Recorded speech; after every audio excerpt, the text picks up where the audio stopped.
which is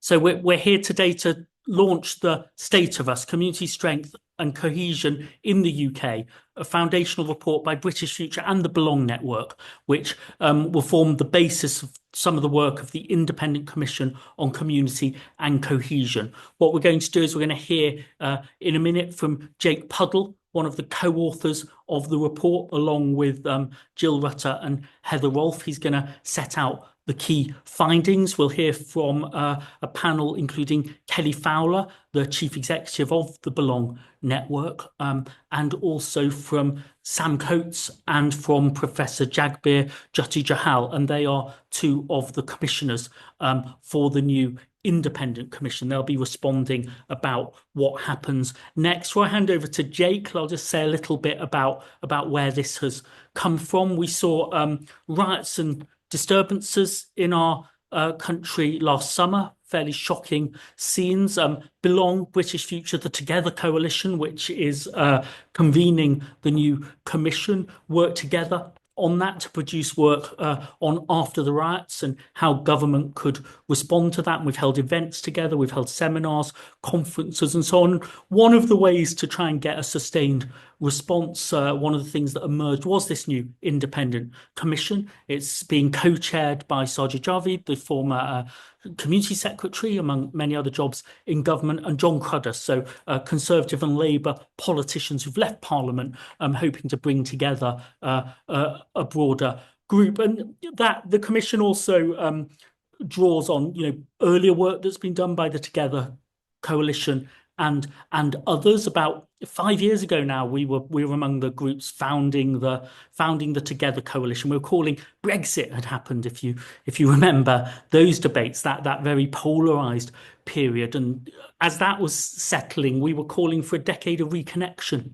in British society. And we did a large engagement exercise called Talk Together as the Together Coalition was getting going. British Future incubated that at the time and led that research. And that was in the pandemic, a time of disconnection and connection and disruption of all kinds. And we've had a very volatile time since. And Jake will tell us in a minute what we've done. But one thing we want to do, and many of you here today have participated, is make sure we got to all the nations, all the regions of the country, hear from the practitioners involved in cohesion, make sure that we were starting with what was already happening, what was already being done at the local level, as well as debating what's missing at the national level. So this piece of work draws on stakeholder experience, evidence, lots of evidence submitted to us, lots of discussions everywhere in the country with the public and with practitioners to try and pull together the state of cohesion at this time. So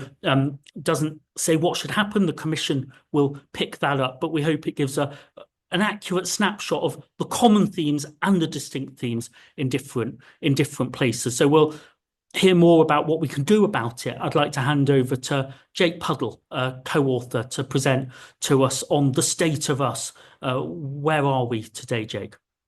Thank you, Sunder. My name's Jake Puddle, senior researcher at British Future and one of the authors of the report. I'm going to be running you through the key findings today, so I'm just going to pull up the slides. Hopefully everybody can see that.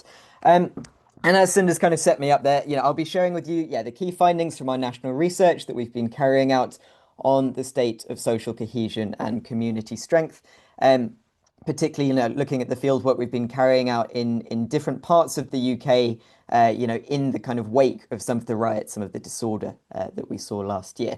It's been a real pleasure to have worked on this in partnership with Belong, who are also doing lots of kind of in-depth place-based research in some of those areas that witnessed disorder. And I'd also like to give a shout out to the Together Coalition, who have been really supportive of this work over the course of our research. Just bear with me, let's go to the first slide. So our methodology, just to get us started, what did our research involve? Well, we sought to paint an authoritative picture of the state of cohesion and community strength in the UK. And we did that through two kind of principal strands of research. Firstly, We've run some quite robust nationally representative polling of more than 2,000 adults across the UK to try and get the kind of helicopter view of public attitudes on the state of community relations and community participation, as well as things like priorities for change and what policymakers could be doing more of. And alongside that, we've carried out 8 public focus groups, kind of strategically chosen in different regions and nations of the UK. So that kind of encompasses, rural and urban areas, areas with different demographic profiles, and also a number of places that have seen community tensions, including rioting, in recent history.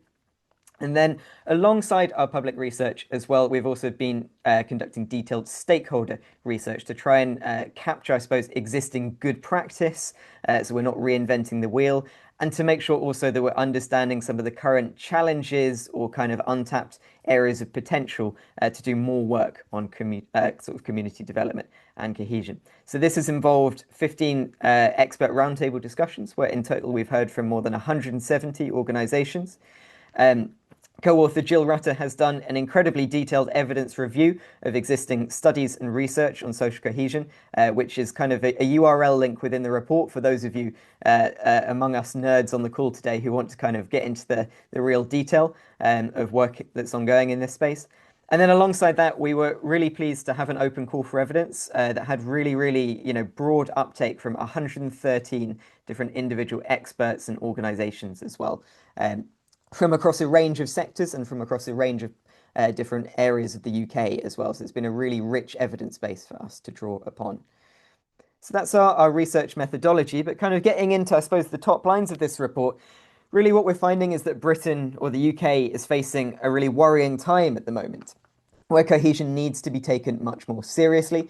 And what we're kind of saying really is that without this kind of long-term and focused attention on social cohesion and community strength, the UK remains at risk of further outbreaks of violence, into the future. And so this, even kind of, with that line, it should be pointed out that the absence of rioting is not by any measure the judgment of strong cohesion either. But what our report points out is that there is a kind of powder keg, a mix of different long-term pressures and grievances, which are all quite interconnected, but are currently leaving society weak and vulnerable to unrest. And you can see these on the slide here. So firstly, we've got strong economic pessimism and widespread concerns about factors such as the cost of living, declines in our public services, things like NHS and local policing, and of course, inequality, including kind of regional inequalities as well. We've got really strong and polarized public concerns about asylum and immigration, and in particular, as I'll get into, concerns about kind of competition for resources, linking to that point above on economic pessimism. We've got a third risk factor which relates to social media polarization, people's increasing exposure to hateful views and misinformation online. And then fourthly, there's a real issue of declining trust in politicians and democratic institutions as well. People not feeling that politics as usual is delivering meaningful change for them, or that their voices are being accurately heard and represented in our democracy. So all of these issues combined are really leaving society quite vulnerable. But there are also sources of optimism and foundations of hope on which to build, which we'll come on to as well further on in the presentation. Namely that, at the kind of hyper-local level within people's immediate neighbourhoods, views on local cohesion is comparatively strong. And also other studies such as the World Values Survey points out that this is, particularly strong in the UK compared to other comparative Western democracies. Also, we talk about the role that social contact can have as an important antidote to cohesion pressures, and that, if more can be done to fund and support work that brings people from different backgrounds together, actually this can go a long way to fixing some of the issues in that kind of powder keg of concerns. So that's a quick summary of our findings. What I'm going to do now is kind of launch into talking about some of these in a little bit more detail to outline some of our research findings. But just before I do, probably worth actually pointing out a couple of the key quotes that came up in some of our focus groups, because I think these do a very good job of illustrating some of the kind of intermingling issues that we've encountered over this research. And I think this second point here does a really good job of kind of giving you a flavour of that. So this is from one of our quite tense discussions that we had in Rotherham, of course, a place that has, faced community tensions, not only over the grooming scandal, but also with some of the rioting that took place last year. One of our focus participants said the following: My mother-in-law's just gone into a home and we have to pay £7,000 a month. She's worked all her life. My mother and father didn't get the winter fuel allowance. These are all little things that have been taken away. The TV license too. I think the unskilled workers coming in, these boats, it's also negative. You see all these people coming in and they're getting 3 hot meals a day and a hotel. What you can see here, I think, illustrated is really the impact of, the cost of living pressures, kind of economic precarity, mingling with these polarized debates about asylum, which are being, really stoked up online, and a concern about lack of political attention to drive change. So a real kind of, characterization, I suppose, of all of those pressures from the previous slide at work. But to get into some of our findings in more depth, firstly, as I touched on, we found consistently strong and polarized views on the issue of asylum across all of our focus groups. And as illustrated in the graph, when we asked people in our opinion polling to rank issues that were negatively impacting cohesion, then divides about asylum seekers and refugees and immigrants come out as our top issue. So about half the public place divides between people who have migrated to the UK, arrived as refugees or sought asylum, and people born in the UK. Half are putting this in their top 3 issues negatively impacting local cohesion. Now, concerns around channel crossings often centred on perceptions of public safety in communities. They kind of centred on the validity of people's claims for asylum and frustration with recent governments over the visible lack of control at the border. But the most frequent issue of all, when we held these discussions in focus groups, was about a perceived competition for resources. Declining public services and standards of living often led to anger that was being directed towards people seeking asylum, who were felt and who were perceived to be receiving preferential treatment from the government and from also the council in some cases as well. And in many cases, it's worth pointing out that, these views were being informed, or I should say misinformed, by instances of misinformation or kind of polarized debates that were being encountered online in people's social media feeds. So our focus group participants were clear that they were aware that, political and social media narratives were becoming divisive and were kind of adding, I suppose, fuel to the fire in these already contentious debates. And they did also touch on, in many cases, their concerns about, increasing exposure to racist and hateful dialogue online that was really stoking tensions and whipping up the salience of this issue. Secondly, we found that consistent and strong feelings of economic pessimism were kind of present in, again, all of our focus group discussions in the different regions and nations of the UK. And I think this point on economic pessimism is not new. It will be, familiar to many working in this space who are on the call today. And I think it backs up other reports, for example, from Belong, but also from Hope Not Hate, who have done similar research over the last year or two. But the cost of living, inequality, and the perceived decline of some areas is creating really deep frustrations at policymakers, local councils, but also, as I pointed out before, some of this frustration is being directed at local minority groups as well.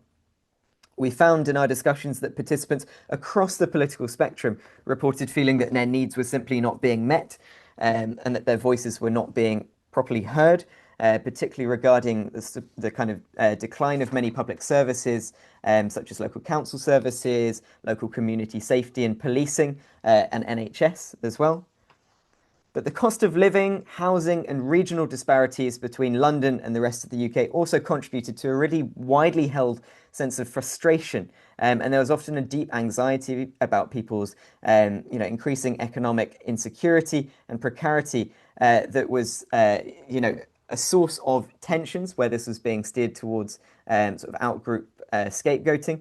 But also, as you can see in the graph here, these issues, these material conditions of economic precarity are actually impacting people's ability to participate in their local area and interact with their neighbours. So what we're seeing on the graph is how financial pressures can really squeeze people's ability to take part in community life. You can see there that about half of the public report that they don't always have enough money to go to places like cafes or pubs where they can mix with others. And we see that more than 1 in 3 are time poor. They don't have enough spare time to go out and meet people. And also in many places, there's a sense that the quality and quantity of community spaces, that kind of community infrastructure where you can meet and mix with your neighbours, has declined in the last 15 years or so as well.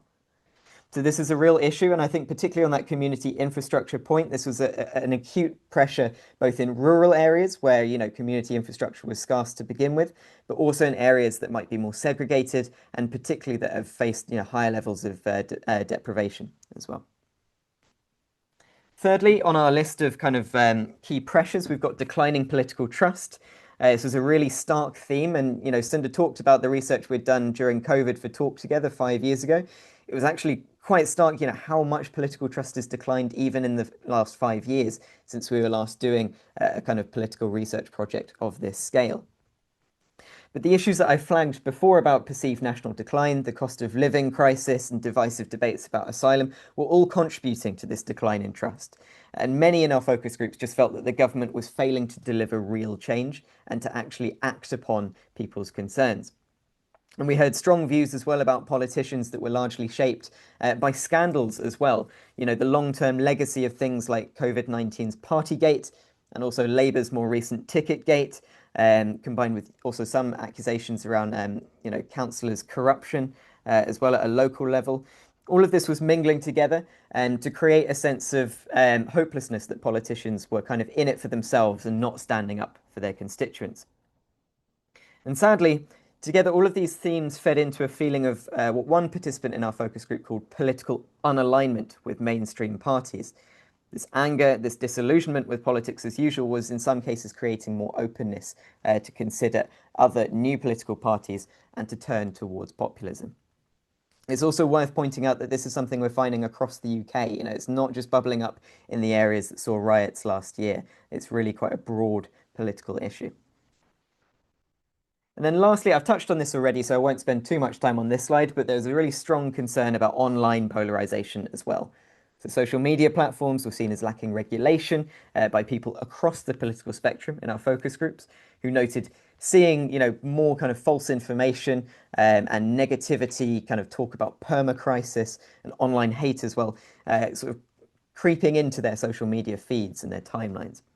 We heard this in particular in areas that had seen unrest, with lots of instances of hatred kind of creeping into local Facebook groups and WhatsApp groups as well. But again, this was a nationwide problem that people were feeling more of a sense of, I suppose, pessimism and despair because of the kinds of content that were being fed through their algorithms onto their social media feeds. I focused on the dark so far. There is also a bit of light that I think is worth drawing attention to. Many foundations, I think, to build upon as the Commission begins its work over the coming months. I'll touch on a couple of these now. Firstly, what we did find in our polling is that there are actually really strong positive views about people's sense of community cohesion and neighbourliness at the hyper-local level, you know, within people's immediate neighbourhoods. So 7 in 10 people in our polling report that people of different backgrounds get on well together in their local area. And, you know, this might not be true everywhere. For example, where you've got more renters and a sort of more what we call population churn, people moving in and out of an area, it tends to be lower. Ditto in areas with higher deprivation, it tends to be lower. On the whole, majority report having, you know, strong foundations of neighbourliness in their local area. I think I touched on this at the beginning. Worth pointing out again that, you know, these stats were also higher than some other parts of the world, for example, France and the USA. So where there have been international comparative studies, it does go to show that actually we're doing pretty well in the UK compared to other nations and regions. But also one thing that we found in our report is just the crucial role that social contact can play for addressing some of the challenges around social cohesion. So what we find is that we've got about, I think, 7 in 10 people again who have opportunities to meet and mix with people from different backgrounds, and about, I suppose, 1 in 3 you can see here who rarely have such opportunities. But where that, you know, opportunity for social contact is taking place, it's really affected people's views and their positivity on cohesion in other areas of our polling. So, for example, those who often report having opportunities to meet and mingle with others from different walks of life, they are 26 percentage points more likely to have positive views on local cohesion than those who rarely have such opportunities. Social contact, if you were to try and map it out across the UK, is varied depending on where you live. So if you're in a kind of city centre, you're more likely to have these sorts of opportunities every day. But if you're in more of a kind of segregated town or in a more rural area, it's much less likely to be taking place.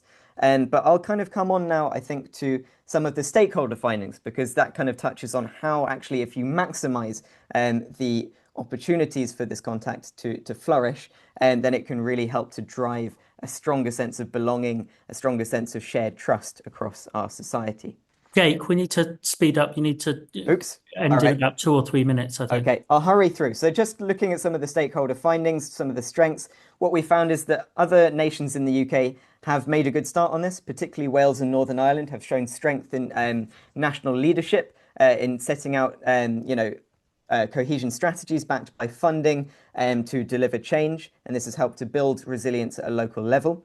We're seeing also an energetic civil society sector, along with faith, sport, and cultural sectors, who are really doing excellent work to drive the social contact that I've talked about. And please do take a look at the report where we've got lots of detailed case studies on examples that have been co-produced with communities to really drive up a sense of community participation and a shared sense of local identity.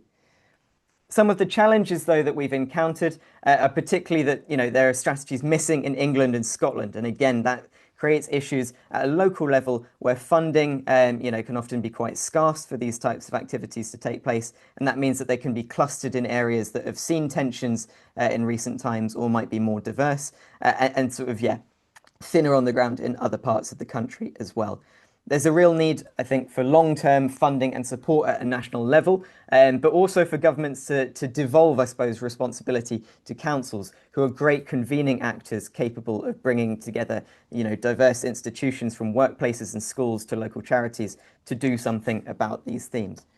Also worth pointing out, I think, just very briefly, that difficult issues, holding difficult debates, particularly around those themes such as asylum or the kind of changing demographics of communities, often this kind of work on the sharp edges of cohesion isn't taking place because people are ducking out of these debates. And that's contributing to a perceived lack of voice and leading people to source these debates online as well. So there's more of a need for kind of bridging institutions, your charities, your local football clubs, your local community anchor institutions to get involved in having safe, respectful, constructive debates about our differences and how we can move forward together. Just going to finish, mindful of time, on some of the key reflections that the authors finished on with this report. Again, I think it's worth pointing out we do not want to set recommendations out at this stage because we're really kind of teeing up this report as a series of foundations on which the independent commission can begin their national conversation over the coming months. But just a few pointers where we think the commissioners might want to prioritise some of their efforts are on the 5 points in this last slide here. Firstly, again, I've touched on this, but we've talked about the need for a sustained long-term national plan for cohesion, updated, particularly in Northern Ireland and Wales, where these plans already exist, to reflect new challenges and opportunities, to drive positive social cohesion and community participation. This also needs to be backed by funding to make sure that this is filtering down to the grassroots to support long-term efforts and initiatives to strengthen communities. We need to get it right in holding more open and constructive debates about immigration and asylum, and also talking about integration as well, how we can welcome people arriving into the UK into communities, because this can aid broader social contact between newcomers and longer established residents. So there's need for a focus on how we have a better debate about immigration and integration policy here in the UK. Thirdly, I think this is really urgent, particularly in light, of some of the ongoing unrest in Northern Ireland more recently. But online misinformation and hate are undermining cohesion efforts, and currently many local actors are just struggling to respond to this in ways that can reach equivalent kind of viral online reach. So we need national support and guidance, and also possibly regulation as well, to try and tackle some of these issues of online misinformation. Fourthly, this issue of cohesion can't be separated from debates about local and regional investment, growth plans and regeneration. And we don't want to see cohesion siloed off as a kind of communities issue from these broader debates about how we balance out the economy of our country. And then lastly, to finish off, restoring public trust in democratic institutions will be essential if we're to try and shift people's views on the kind of direction of decline in our country. We need to make sure that we're having more constructive debates in our politics and moderating language from the top down on these issues, particularly around asylum and race. But we also need to see politicians engage with the public on why they feel their voices are not being heard, so that they can deliver the kind of meaningful change that will steer people back towards democracy and away from the allure of populism. So those are our key points. I've left the email for British Future in the chat there. Please also do feel free to get in touch with Belong if you have any questions. But thank you all for listening. Thank you, Jake. So there's 100 pages of the report and or appendices and background information which you can get hold of. But thanks for summarising that. We'll go to our panel next. We've got the Q&A open. Do start to put your Q&A questions in, and hopefully we'll get to some of them shortly. I'm going to Kelly Fowler, who leads the Belong Network. Kelly, you've co-produced this work. You're very close to the response at the local level in many places. Your reflections on where we go from here. Yeah, thanks, Sunda. And I think first thing to say is really pleased to be here today, and thanks to Jake for doing such a brilliant job of walking us through what is, we know a comprehensive piece of work. And as you say, we've been up and down the country through this piece of work, engaging frontline with communities, but also engaging with stakeholders to make sure that we've got the best sort of possible foundations to help the Commission in the next stage of its work. And certainly at Belong, we've been working in 9 of the areas that were affected by the violent disorder last year. They weren't the areas that we visited as part of the Commission, but all the findings that we see in the report certainly bear out in terms of what we're seeing with communities. And I think, what's significant about what we're presenting here today is it really lays out the challenge. It shows where those issues are, whether that be the concerns around asylum and immigration, which of course many of us will be more than familiar with, but also pointing to the ways in which our relationships are now changing, the ways in which social contact is now changing for people, and how that is impacting relationships. 3 in 10 adults saying that they're not getting the opportunity to meet with people from different backgrounds. And of course, a big one, around the economic challenges, I think really worrying, the number of people who say they don't have enough money to go out to places that they'd like to meet. So, I think all these things point into the fact that actually our economic situation and the wider public issues and social issues are contributing to eroding our cohesion. And so, the findings are alarming, but sadly not surprising. But what I also want to point to as well, and I think this is important, is I think what our report also does is shows that there are some green shoots and there are some positives. And, Jake reflected on the fact that actually, 69% of people talked about, the fact that they've got good relationships in their local neighbourhoods. And things like this show us that there are assets, there are positive things happening out there. There's a foundation on which to build. And I think whilst this report is confirmation of the scale of the challenge, I think at the same time it starts to point us towards some of the protective factors that are already out there. And it shows that actually, there are foundations on which we can build. I think what I'd also want to say is that it's obviously really important that the Commission does its work, but actually, as we're finding with the work Belong are doing, it's absolutely critical that we take this issue seriously now. And, one of the challenges that, that the report points to is the fact that actually successive governments have failed to take this issue seriously. It's too often been a crisis response as opposed to a longer term strategy. And, one of the things that Belong has been calling for in this report points to is the need for that overarching national leadership, that national strategy that states the intention. We're almost a year on from Southport now, and actually we need to see, I think, that strong leadership and direction from government to say, actually, we're putting this issue on the map. We see its importance. We see through things like this report, the need to do this. And what more than seeing people setting fire to hotels, housing other human beings, than to give us all the impetus to get behind that. So, something that I think we need to continue to push for and hope for is that will happen in the intervening period. And certainly, from a local authorities perspective, Belong held a conference last week where we brought colleagues together from local authorities across the UK.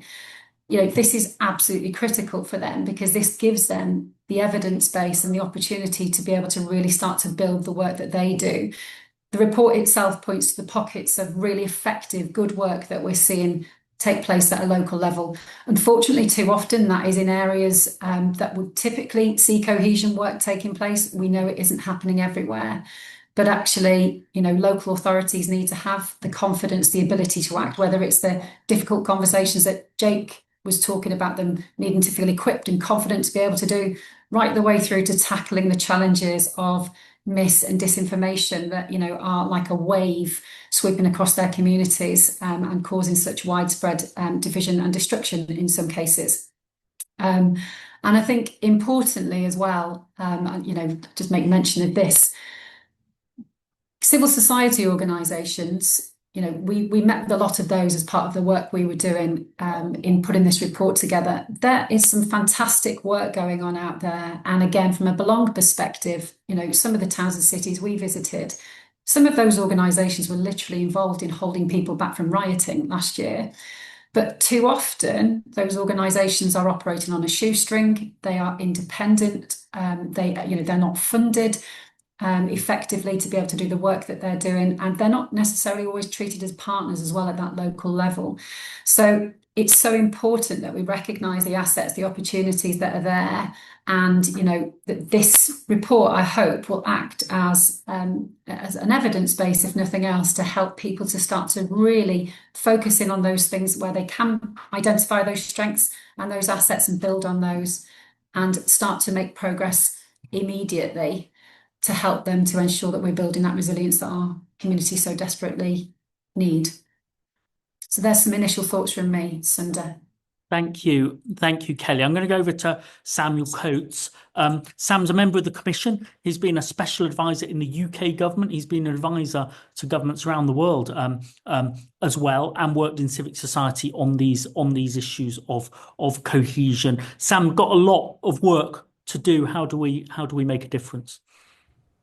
Yeah, thanks, Sunda. And I'm sort of speaking as an individual commissioner, but I can definitely speak on behalf of the Commission in thanking the work that British Future and Belong have done on this. As you say, it's a challenging scope. There's a danger with this sort of topic that we can be sort of a mile wide and an inch deep. Maybe we need to be to kind of bring all these things together. So I think this sort of study of studies and this survey and listening to people is a really helpful sort of foundation stone to what we're going to do next. I won't try to sort of summarize the key things coming out of it. There's a lot to digest there, but I guess the way I would sort of summarize what you've done is you're looking at what unites us, what divides us, and then how can we sort of bridge things together. And there's we need to define the problem in order to know the solutions. And I think what you've done, you've sort of defined a SWOT, not to be too corporate about it, but there's clearly some strengths there, especially at the local level in terms of how people see things, and also I think compared to some of the countries. And some opportunities, but clearly I think there's a lot of concern about the weaknesses there as well. The top three, in terms of what the people think about the causes of division, there's a very clear top three there around the division between people who have arrived recently to the country and those who haven't, and then between the sort of different faith and ethnic groups. That other polling shows that it's a very mainstream view. About 2/3 of the population believe immigration is too high. So that's the kind of context, and that's not a new context, but I think this report's done a good job of sort of articulating the convergence happening now, which is quite dangerous, where you've got the economic sort of hardship that more than we've seen in some recent periods. So it's easier to feel generous and hospitable and friendly with everyone when there's lots of prosperity to share. And I think there's a sense that as people feel there's more of a zero-sum game in the country between generations, between groups, then that's a dangerous trend. And then there's also the sort of the wider issues of the lack of social connection, the rise of loneliness, the siloization, which is also driven by social media, the lack of third spaces that somebody in the comments has pointed out already as well. And then in terms of where I think a commission like this can play a role, it's clearly the case that there's a lot of distrust in government and politics at the moment, and we don't really. We don't also have many sort of arbiters of truth as distrust in sort of sources of information and things like that. And there's far more forces that seems to be breaking us apart than bringing us together at the moment. And I think as a result, people in government have been a bit squeamish maybe about being too declarative about what are our identity or values, what does citizenship mean. I think compared to other countries, we are particularly sort of quite laissez-faire about that. And I think without that, it's actually to our credit as a people that these issues haven't been coming to the surface as much as they could have done compared to other countries. But I think the success of this project will be in being seen to be independent as it is, really engaging with people who feel like things are happening to them, and sort of really drawing in those perspectives in a way that I know the government will be looking at some short-term policy proposals and this kind of thing, but it can't quite do the longer-term work. And I think that's something which we could try to do. What we don't have maybe in this country is the sort of era-defining national figures, like you sort of Charles de Gaulle's, Lee Kuan Yew's, maybe Queen Elizabeth II could have been that. But we don't really tend to kind of take our lead from political leaders in that way. I think it was Gaulle who said there was how can you govern a nation with 246 types of cheese? And despite that, I think France has a more clear view of what Frenchness is, and what can unite people. And that's something which I think certainly in England, there's something lacking there. So there's no easy solutions on that. I think something which I'm particularly keen to look into is how can we get that national traction? So coming to the stakeholder findings there, I think that laid out very clearly that there's a lack of a national strategy in England and Scotland, if not in Wales and Northern Ireland. I've seen there have been reports over the years. I was in the Ministry of Communities when Louise Casey did one of her previous reports on integrated communities, and it just never got the traction in those sort of post-Brexit years. And I think compared to other countries, again, we just don't seem to really lock this in as a central important objective. We're not tracking it, even though it can be quantified quite well. And we tend to react to it, whenever there's the flare-ups, we kind of do something short-term and then forget about it. So I think it'd be great to hear people's suggestions on how we can structurally make this kind of like a national objective, a tracker across government departments. I've been an advocate in the past of creating a department for citizenship, borders and immigration where you can bring all these things together and separate it from all the other tricky Home Office issues and just really focus on those issues as a whole. And I think also there's a lack of funding. We need to be credible in where we recommend funding on this, but a brief comparison with other countries shows a much more investment in places like France, Germany, Canada, and other comparable countries where I was involved a couple of times in kind of putting a few tens of millions into English training, for example, English language training in the UK government, but it's hundreds of millions in countries like that. So we just need to find a way to kind of really prioritise that, I think. But ultimately, there's a limit to what we can do sort of in this top-down way, and society is an organic fabric. And I think the areas of opportunity here, and something which I think I'd love to look into more, is that local level identity can really bring people together across the different divides. And if we can have a patchwork of all these stronger local identities, then maybe we can get a bit closer to a stronger national identity where people have identities as sort of layers rather than sort of silos, ands rather than ors. So I think there's a lot to work with within that report. And I think there's definitely sources for optimism, but it's by its nature, it's going to be sort of a whole of society effort to find the right solutions. So thanks again for such a wide-ranging report, and look forward to seeing some more of the details and where the sort of differences are between the respondents as well. Thanks, Sam. I'm going to bring in Professor Jagbir Jhutti-Johal, as well as being Professor of Sikh Studies at the University of Birmingham. You've been very closely involved in changes within and across communities by gender, by generation, by geography. I'd really like to hear your sense on where we are and where we can go. Thank you, Sundar, and thank you for the report, which I found very interesting, having read it and everything. And some of the key points for me were around the issue around the polarisation and the fragmentation, that kind of growing political, economic and cultural divides that have created echo chambers and which have been worsened by social media. And how that impacts faith communities, minority communities, but also how it affects young people and women. And the other thing that was, which is of interest for me, is the tensions around the whole immigration and the asylum debate. it's clear that there is the division between migrants, refugees, and UK-born individuals and how they perceive each other. But we've also got to think about how the intra-community tensions between established migrants and newer migrants, and what is fueling suspicion and distrust, but also problems within various communities. So the report has highlighted a lot of the issues that are of concern, but for me, one of the things that I have seen is the work that is done within communities. So within communities, there are a lot of initiatives going on which focus on that cohesion and resilience. So there are activities going on such as Connected Futures or Leicester Stories of Hope. These are all organizations doing good work, trying to prevent things flaring up. And they're being proactive.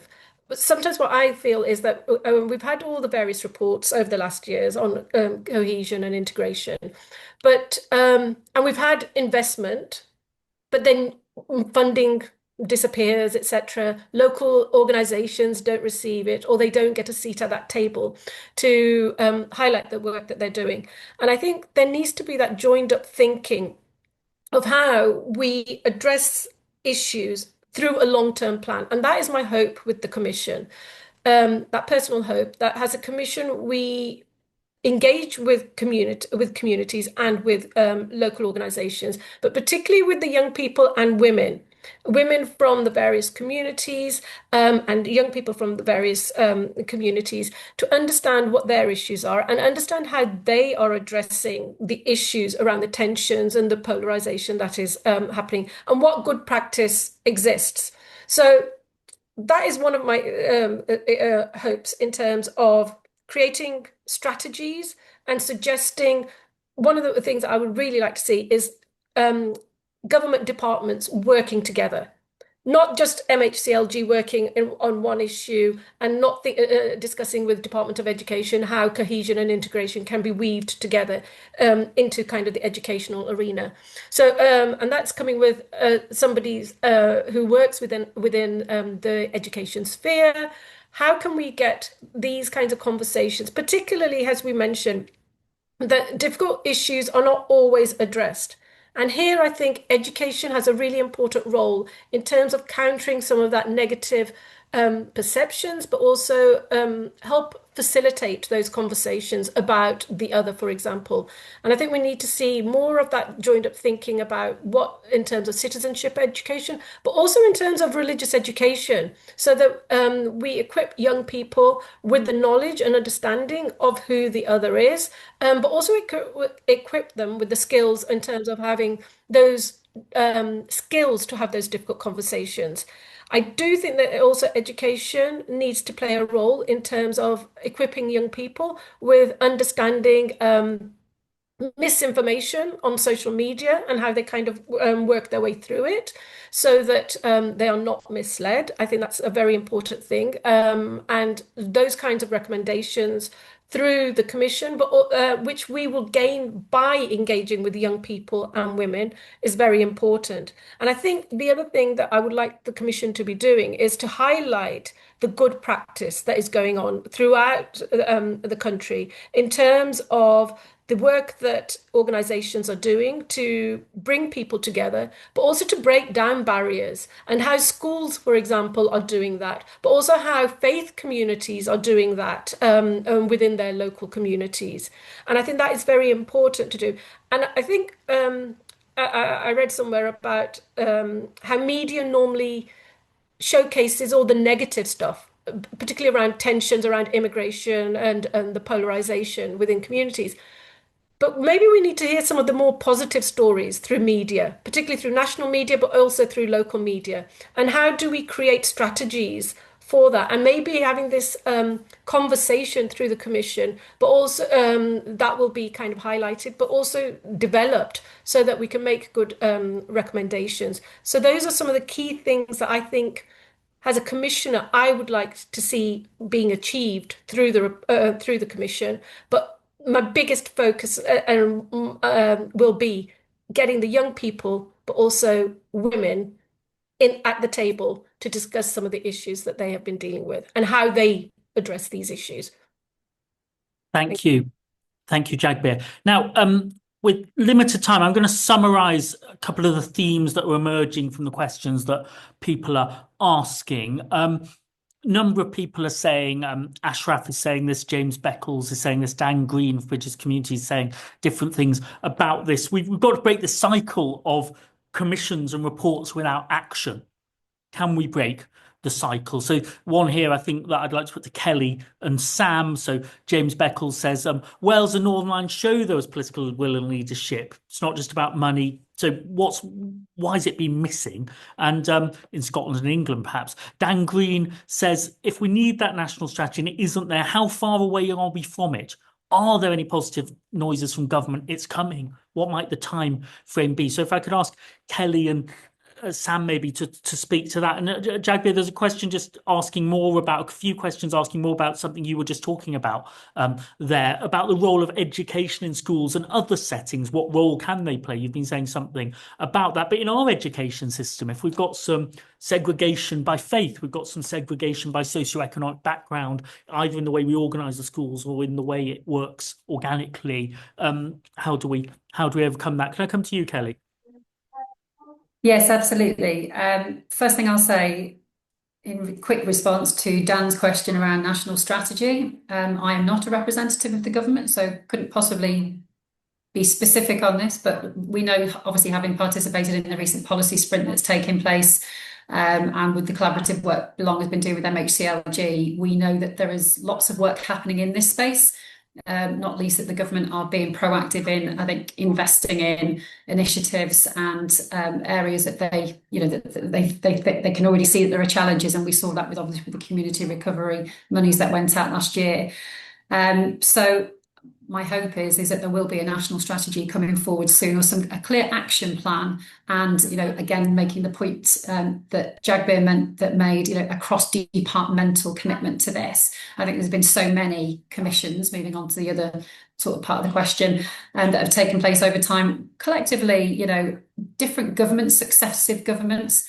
There has been some really strong work done in this space, and whether that be drawing on learning that we've taken from even the prevent agenda and the international conflicts that dominated during the 2010s, the counter-extremism strategies we've had in recent times, there's a wealth of experience that we've got to be able to actually respond to these issues. And I think one of the positive things that we're seeing happen in government at the moment is the sprints and the reviews of that existing work that's been done, and hoping that actually that is going to lead to some concrete actions. How do we break the cycle of commissions? And I think, good question. We're here again, and whilst this commission is welcome, it's a shame that we're having to have it, would be my honest answer. We've got to get to that stage where we see that actually, the violence that we saw erupt as it did last year, this does happen in cycles, this does recur. And, as we've said, and I'll point to a very quick stat. Belong did an evaluation of the areas that saw investment, and actually it wasn't a Sajid Javid at the time in his previous role in government. 6 integration areas that received monies. When it came to COVID, when times were difficult, when communities were being stretched, the fabric of society was being challenged, they fared better on a range of different measures. We were able to see that the strength of resilience that existed in those communities was there because there had been investment, whether that be through local government structure, right the way through to supporting civil society organisations in their delivery. So we know, and we have the evidence that this stuff works. So, let's hope that, between government's efforts and work of commissions like this, that we do somehow manage to get that commitment and recognise that it's in all of our interests. Because all we need to do is to look at the cost of the riots that took place last year, and still counting, if we're looking at the processes that continue through the criminal justice system. It makes good economic sense for a relatively low level investment into bridging, bonding, linking activities, local authority strategies. If we can do some of this work, we can really make a big difference. Thanks. So that's some thoughts. Thanks. Yeah, I covered a little bit of this as well earlier, but I think in terms of how to get a strategy going, firstly, in response to James Beckles, I'm surprised there hasn't been as much in Scotland. I think, Wales, Scotland and Northern Ireland have slightly more, maybe more cohesive, or Northern Ireland's complex, but more cohesive maybe identities. England is a little bit larger, more disaggregated. So given the amount of effort that's gone into sort of Scottishness by the Scottish government, I'm surprised there hasn't been more on this so far. When it comes to England, I think as I referred to, I think there's just been a bit of a lack of certainty about how to approach that. And maybe the answer for some of this is more union level, UK level work. I think as Kelly sort of alluded to, there's definitely a concerted effort in government to come to some policy proposals on this. This commission was actually germinated with some government support in the wake of the riots last year. There was a sort of a general sense amongst various political people that there needs to be some sort of long-term independent work going on in the space. So I think there'll be hopefully some good progress in the short term on some policy levers, but ultimately this is a sort of all of society problem, which will require sort of an all of a society response as well. So that's kind of like the thinking around trying to have this kind of wider engagement and wider conversation as well. Thanks, Sam. Just one thought about Scotland. They did a lot on civic Scottishness, and that has had a real impact in attitudes. They've actually led on refugee integration, but haven't really had broader cohesion, integration, and race strategy. So in a way, different governments have prioritised different things, and it might be that they can learn from each other to fill the gaps. Jagbir. So with reference to young people and education, I think this is going to be one of the most important arenas that we need to focus on, particularly in terms of how we can have a stronger input into what is provided in terms of the national curriculum, in terms of citizenship, but also religious education. I keep going on about that because I'm in I'm within the theology department, but I do feel that religious education is very important in our global society, and equipping our young people to have those difficult conversations is going to be essential. But I think also one of the most important things I see in terms of good practices where schools have these exchanges between one another to kind of have those conversations with, particularly when we have schools which have a particular demographic. So within certain ward areas, a school may be a majority of a particular faith group, for example, or ethnicity, and doesn't get to engage with somebody from another faith perspective or another ethnic minority group. How those group exchanges work, that would be important. But I also think when we're thinking about education, you've got the curriculum, you've got religious education, but I think we also need investment in terms of libraries, but also community centres, and in terms of youth clubs. These are also areas and venues where we can have these conversations, particularly with young people. And if we don't invest in these, then we're not going to be investing in our future. And I think it's very key and important that we start from the bottom, from the young people, so that we kind of create those individuals and citizens within the UK who can have those conversations, but also who can live together without fearing the other, for example. So I think that's going to be very important. Thanks, Jagbir. Now, a lot of very rich questions which we're not going to get to answer. I'm just going to mention a couple of the themes.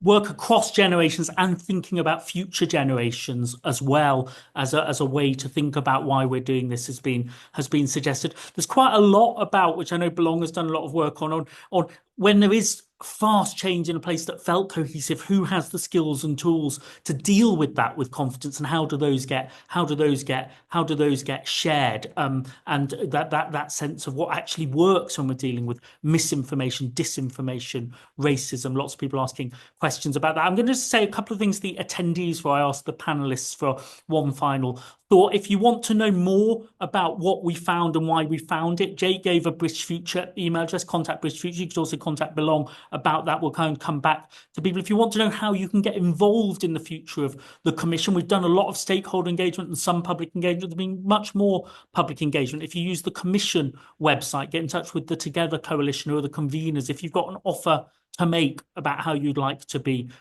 involved. They would like to hear from you. I've got one last question for our panel, which is these are tough times, polarizing times, volatile times. The message of this report is if we roll our sleeves up, we can change the outcomes depending on what we do about it. I'd like to hear from each of you, what is your main source of what makes you hopeful about what we can do about it in the light of all of the challenges? Maybe I'll start with you, Sam.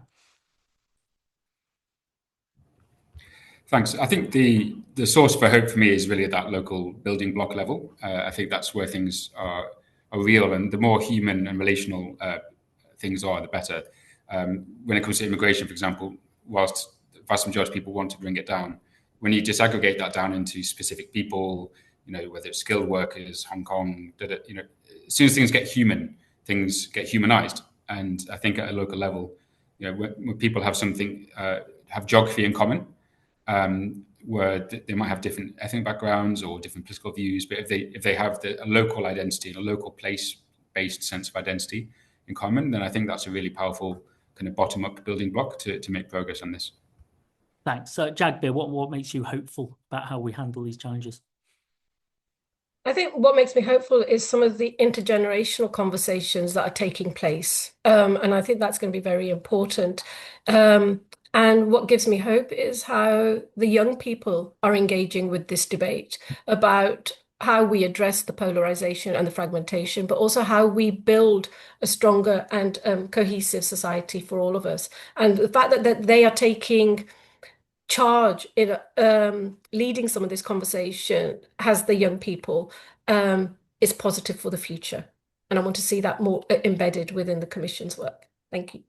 Thanks, Jagbir. And Kelly, what makes you hopeful about this? Thanks, Sunda. I think what we found with the report and what Belong are finding with our work up and down the country is that people are still willing to engage, they're still willing to connect, and whether that be with the consultation work the local authorities are doing, or when Belong and other organisations go and do this engagement work, they are there and they are ready to talk. And we must take the opportunity to listen to them, to listen to hear what they've got to say, and to take that seriously, show them that we're listening. I think about the 69% statistic, and that gives me hope. 69% of people where they've had social contact in their communities, they report better relationships. That is something for us to build on. And I think we've got an opportunity, we've got a moment in time now. Most people that we speak to want to see things get better. And all the things that Sam said in terms of the local, we know the statistics show us that actually at that local neighbourhood level, at that local authority level, we know that we can make a difference there and build from that. And, I think that's where hope really is, at least to get us started. Thanks. Thanks, Kelly. So thanks to Kelly, Jagbir and Sam for their contributions. We squeezed a lot into the hour. We perhaps tried to squeeze a bit too much in. These were foundations and starting points. We want more action, more conversation, a broader coalition for this. So thanks to my colleagues at British Future and at Belong and at the Together Coalition. Do get in touch with us if you'd like to know more about the research, with the Together team if you'd like to know how to get involved in the Commission. It'd be great to hear more from you, and thanks for spending your lunch hour with us today. Thanks very much, everybody.